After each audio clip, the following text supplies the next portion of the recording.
හරිම සුමුදුයි.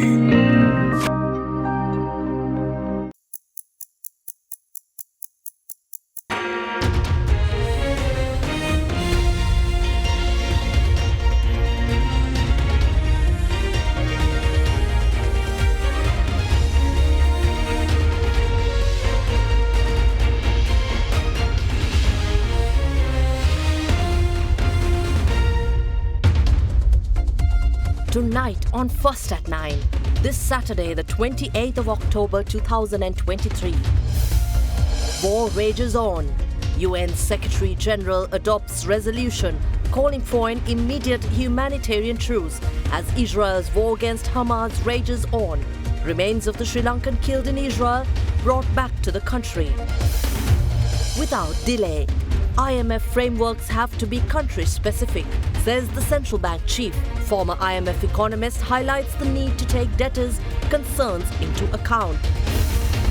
Gateway. Opposition leader invites German businesses to take advantage of Sri Lanka's location. $1 million potential. Sri Lanka can earn $200 million in boat and shipbuilding exports, says Industries Minister. ඔබේ විශ්වාසය දෙනු සෙන්සුරයින් දැන් ළඟමැති ෆාමසියෙන් ලබාගත හැක. From AdaDerana, this is AdaDerana First at 9 with Indivadi Amuata. Live from Studio 24 in Colombo. And a warm welcome. We take you straight to your top story tonight. Central Bank Governor Dr. Nandalal Veerasinghe says the International Monetary Fund has to improve its frameworks and be pragmatic by introducing country-specific solutions to address country-specific debt issues. He made these comments while addressing a webinar organized by the Oxford Global Society themed IMF Long Overdue Reforms, Sri Lanka as a Case Study, highlighting that it took a year for Sri Lanka to approve an IMF program and to obtain the first tranche. Former director of IMF's Institute for Capacity Development and member of the Presidential Advisory Group on Debt Restructuring, Dr. Shamini Kure, is of the view that the IMF should act faster by taking the concerns of the debtor country into account without waiting until financial assurances are secured. Dr. Kure says such proactive move by the IMF would ensure that the nation in debt does not suffer due to delays.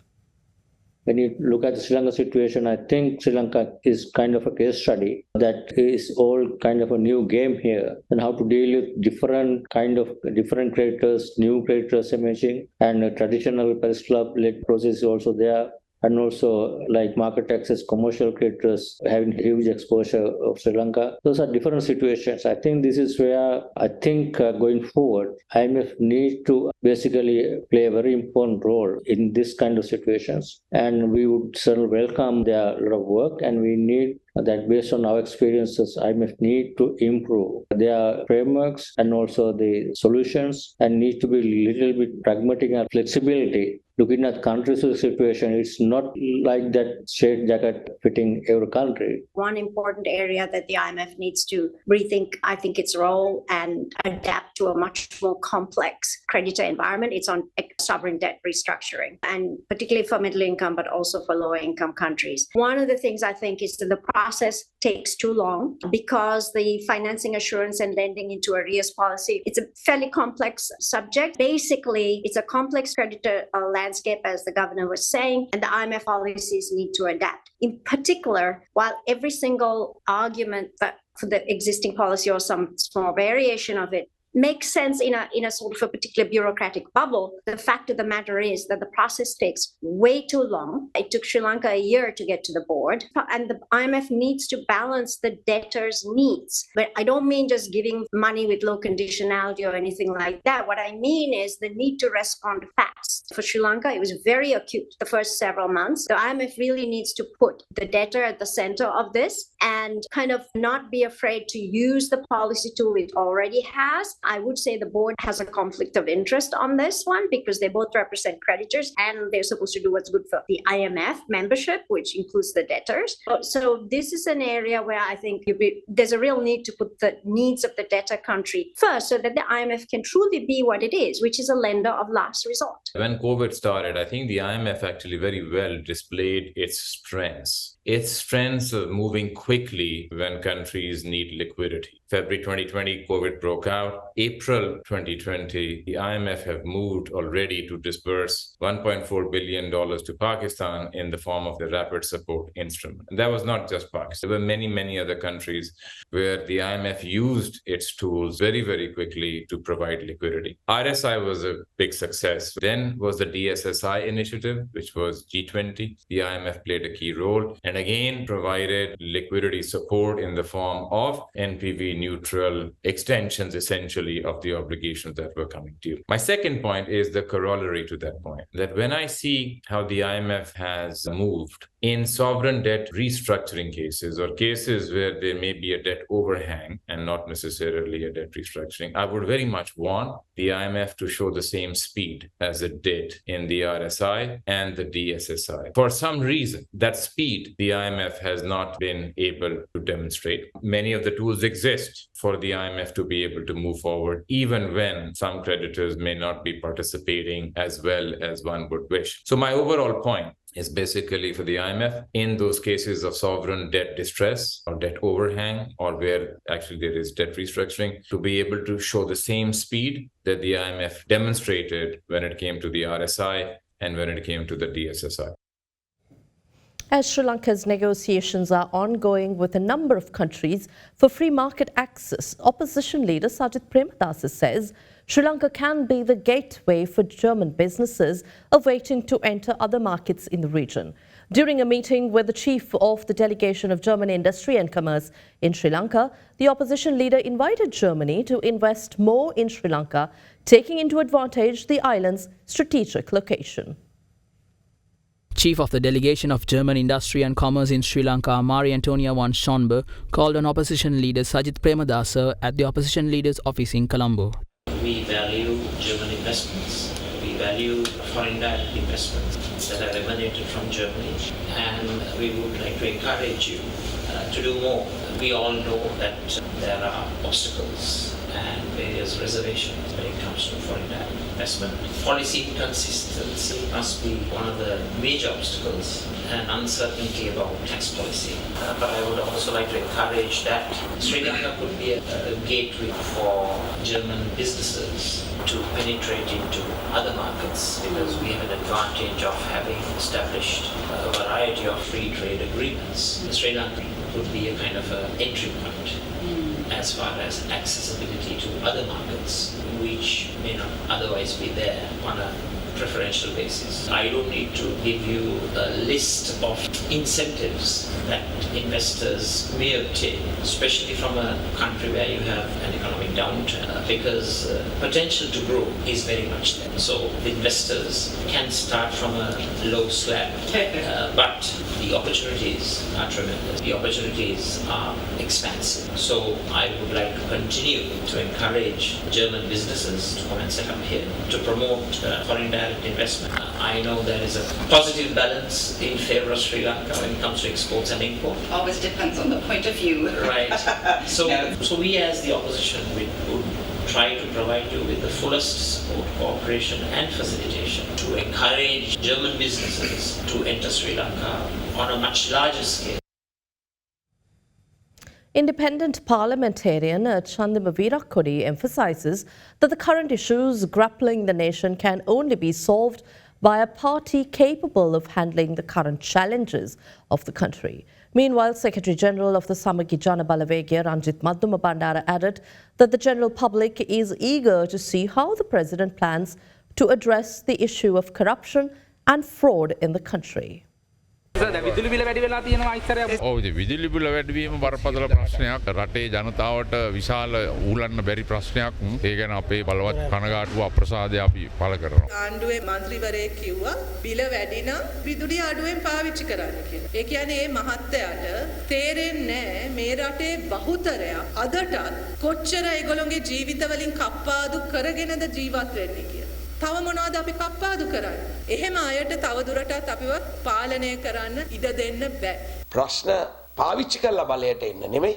ඒ ප්‍රශ්න වලට විසඳුම් දීම සඳහා බලයට එන්න කැමැත්තක් තියෙන කණ්ඩායමකට මේ රටේ බලය දෙනකම් මේ ප්‍රශ්න වැඩි වෙනවා හැරෙන්න අඩු වෙන්නේ නැහැ. මට පේන්නේ ලොකු අර්බුදයක රට තියෙනවා වගේම ආණ්ඩුවත් ලොකු අර්බුදයක තියෙනවා. ඉක්මනට මැතිවරණයක් එයි කියලා අපි හිතනවා. රට බංකොලොත් වෙන වෙලාවකත් හොරකම් වංචාව අඩු වෙලා නැහැ. රනිල් වික්‍රමසිංහ මහත්මයා මේ සම්බන්ධව කොහොමද කටයුතු කරන්නේ කියලා ජනතාව බලා ඉන්නවා. The Japanese Maritime Self-Defense Force destroyer Akebono DD-108, which called at the Trincomalee harbour on an official visit, was welcomed by the Sri Lanka Navy in accordance with naval traditions. The vessel, which is 150.5 metres in length, has a crew strength of 172 members and is commanded by Commander Hisatao Sotokawa, who is also expected to call on the commander of Sri Lanka's Eastern Naval Command, Rear Admiral Suresh De Silva, at the Eastern Naval Command headquarters. During the official visit, the crew will take part in several programs organised by the Sri Lanka Navy in a bid to elevate cooperation and goodwill between the two navies.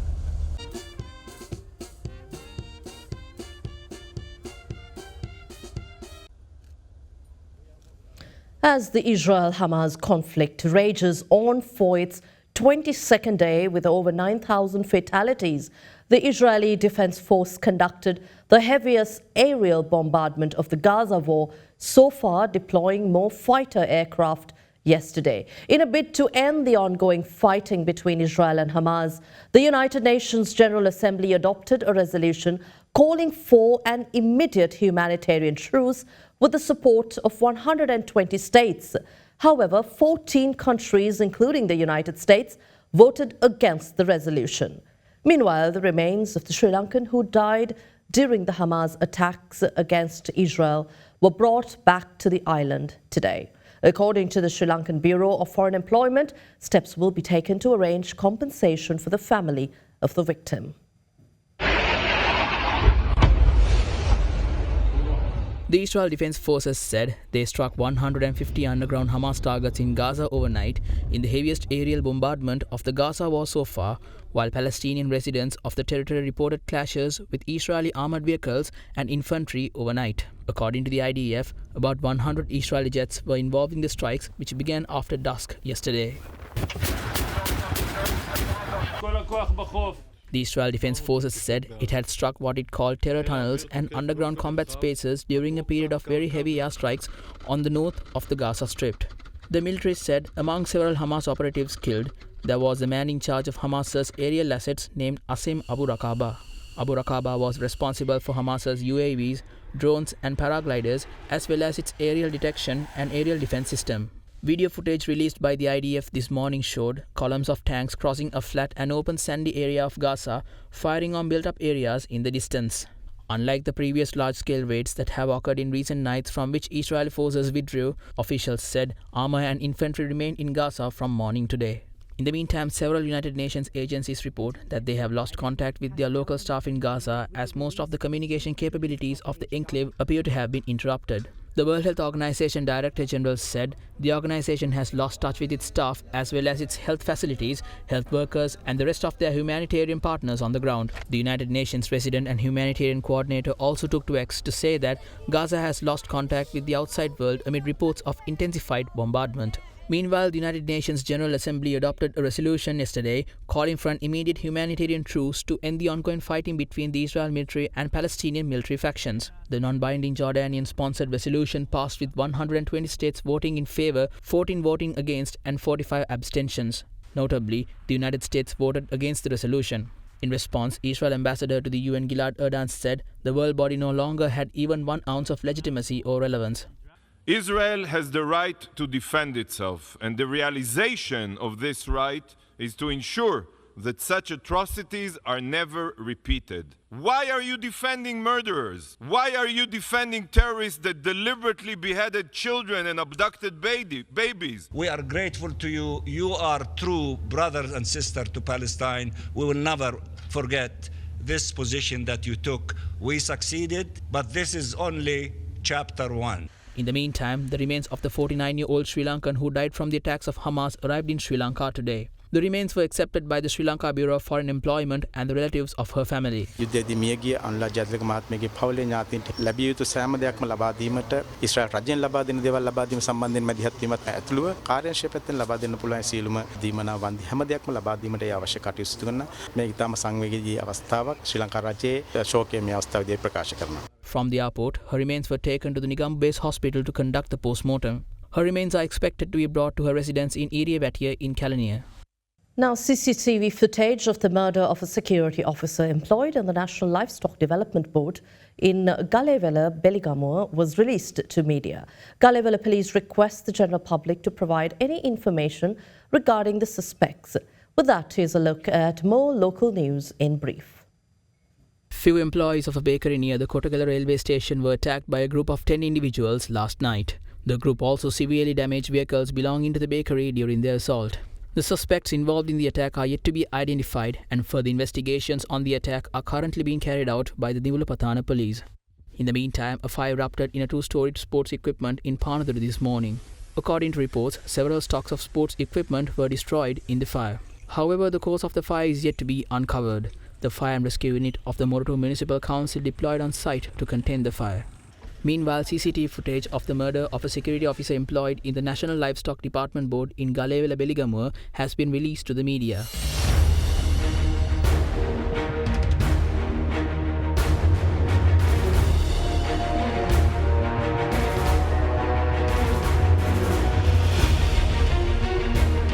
Accordingly, the incident which took place on the 26th of October claimed the life of a 52-year-old security officer residing in the same area. However, the suspects have not been arrested, and the general public is urged to provide any information regarding the suspects to the police. Investigations into the matter are being carried out by the Galewala police. And the 64th session of the AdaDerana Medical Clinic series was held today at the Murunkan Mahavidyalaya in Mannar. Accordingly, the program was aimed at identifying patients suffering from kidney disease at an early stage and direct them for proper treatment and care. Concurrently, an eye examination clinic was also held at the Sri Lanka Optometric Association with free spectacles provided to participants. The medical clinic, sponsored by the Ragamalisans Hospital, was also led by Aqua Life Water, Kipla Pharma Lanka, Octan Marketing Services and International Institute of Health Services. The logistics of the 64th AdaDerana Medical Clinic was managed by the 552 Force Headquarters of the Sri Lanka Navy. And boat building has great potential for Sri Lanka. We'll come back with your details after this break.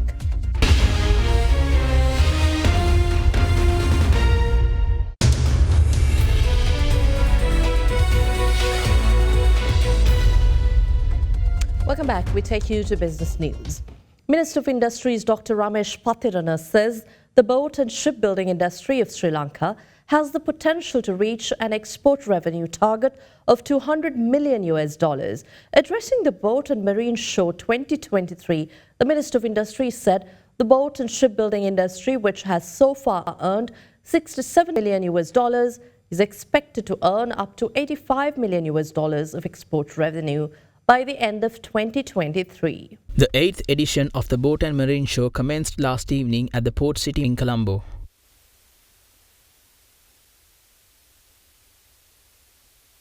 The Boat and Marine Show, which is an exhibition of marine products and services, is also positioned as a major platform for trade and investment in the boat and shipbuilding industry. The show, which will be held for 3 days, will conclude tomorrow.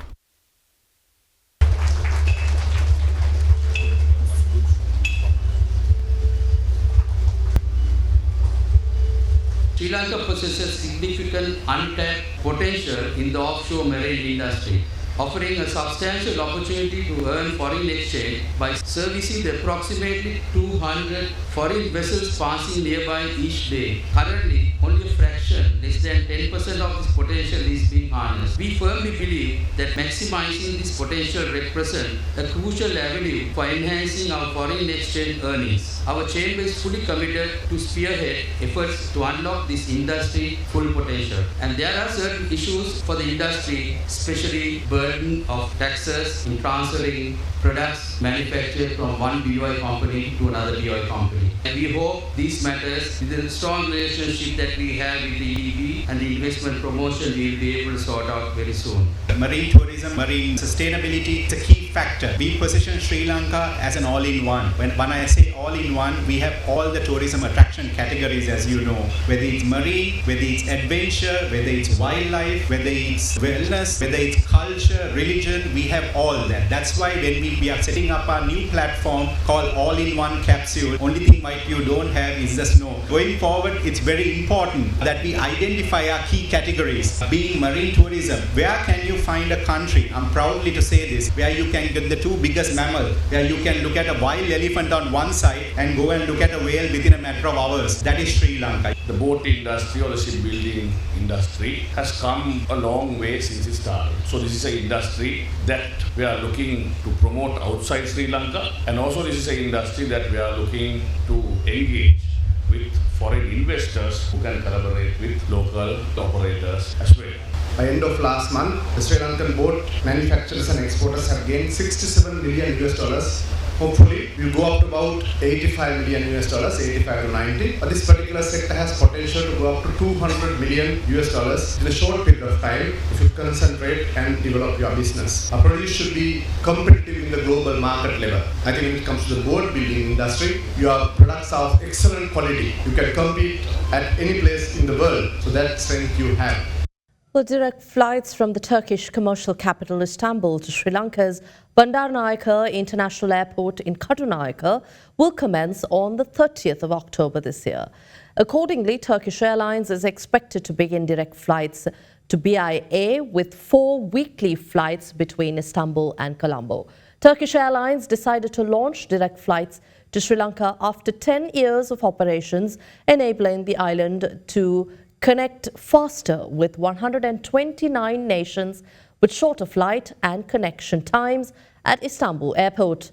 Meanwhile, Turkish Airlines reports that following its announcement to launch direct flights to Sri Lanka in June earlier this year, there has been a growth in European tourist reservations to Sri Lanka from November to December this year.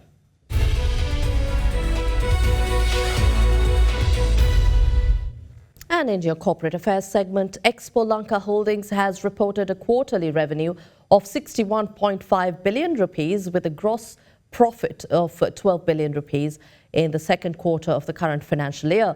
The firm said during the quarter, the logistics sector was among one of the few sectors that contributed to the revenue despite the local and global economic and political issues.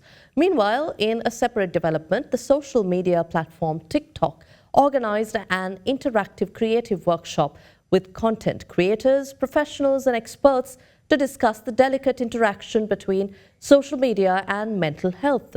With that, let's take a look at the corporate affairs segment for the day. Expo Lanka Holdings PLC reported a quarterly revenue of 61.5 billion rupees with a gross profit of 12 billion rupees despite high inflation, geopolitical tensions and climate concerns. However, the company's records indicate that they incurred a net loss of 1.5 billion rupees.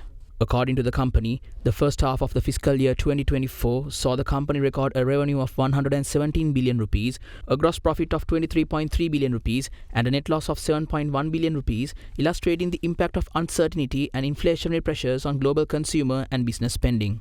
The logistics sector was a notable performer with a quarterly revenue of 59.2 billion rupees and a gross profit of 11.3 billion rupees. Meanwhile, Nations Trust Bank PLC has introduced the Indian rupee as a designated foreign currency, aligning with a recent directive from the Central Bank of Sri Lanka. This move enables INR-denominated regulated accounts for individuals and businesses, simplifying international trade transactions with India, reducing costs and enhancing convenience. The utilization of the Indian rupee for trade settlements has the potential to boost economic growth, improve trade relations, and benefit the bank's customers and the broader community.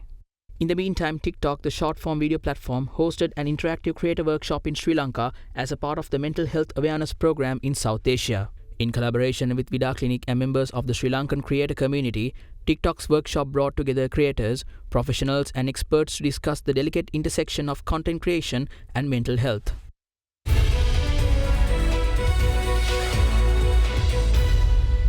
And that's it from us here tonight. We'll see you again tomorrow at the same time. Good night.